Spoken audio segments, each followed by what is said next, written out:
So here are two things that I would encourage anyone to do that's trying to effectively love and engage cross-cultural relationships. The first thing is to seek understanding. I think this is really hard for people to do because a lot of people confuse understanding with agreement, and I don't think that's the case at all. But when you ask questions, when you seek understanding, when you really allow people to be the expert of their own experiences, particularly the experts of their own pain, it really moves things along quite a bit.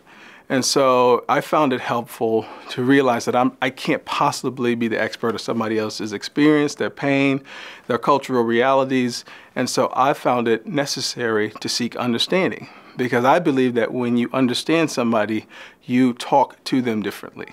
I think you talk about them differently in their absence when you understand them. And so I think it's really helpful, especially when these national crises happen, especially when there's these really hot, button race issues that happen. We're so quick to fire off a tweet or fire off a post or share something that's really insensitive without considering how it's going to land on a particular ethnic group. And so I found that seeking understanding is really, really helpful. The other thing I found is necessary is for us to humanize everybody. It's really easy, especially when something negative happens, particularly something that you don't understand, to humanize the people you side with and to dehumanize or to demonize or to animalize the other group. And so that's really harmful, because when you animalize somebody or you demonize them or you dehumanize them, you don't pray for them. You don't pray for an animal. You don't pray for a demon. You don't pray for somebody who is unhuman.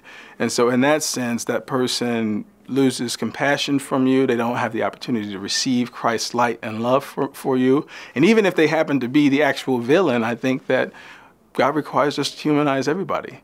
And so this really helps us to sort of break down these walls and to see everybody as people who are created in God's image, of much worth and value, and it keeps our hearts soft toward the others, whoever that might be. So I think seeking understanding is helpful, as well as humanizing everybody, making sure every single person, regardless of your political background or any of that stuff, is eligible to receive God's light and love through you. I think those are two very important things.